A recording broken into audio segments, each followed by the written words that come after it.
सुस्ताको खोला तरेर नेपाली भूमिमा पसेका हतियारधारी भारतीय एसएसबी जवानहरूको भागाभाग। हतियार सहित दादागिरी देखाउन आएका भारतीय एसएसबीलाई सीमावासी नेपालीले यसरी लखेटे।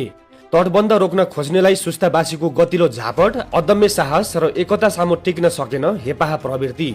भनिन्छ नि, जसको देशको सिमानामा जनता आफै सिपाही बनेर उभिन्छन् त्यो देशको माटो कसैले मिच्न सक्दैन। पश्चिम नवलपरासीको सुस्ताबाट आज प्रत्येक नेपालीलाई गर्व महसुस गराउने खबर आएको छ।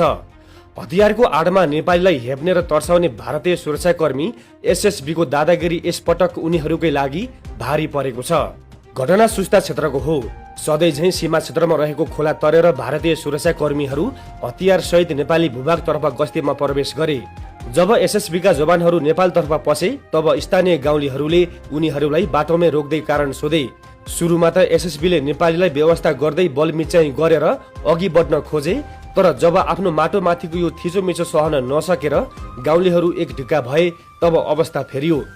हतियार सहित पसेका भारतीय एसएसबीलाई सीमावासी नेपालीले एकजुट भएर सीमा पारिने लखेटेका छन्। खाली हात भए पनि मातृभूमिको रक्षाको लागि उर्लिएको नेपालीको भिड र अदम्य साहस सामु भारतीय सुरक्षाकर्मी टिक्नै सकेनन्। अन्ततः उनीहरू ज्यान जोगाउँदै नेपाली भूमिबाट पछाडि फर्केर भाग्न बाध्य भए। यो घटनाले सीमा क्षेत्रमा केही समय तनाव त बढायो, तर नेपाली स्वाभिमानलाई भने सगरमाथा जस्तै उच्च बनाइदियो।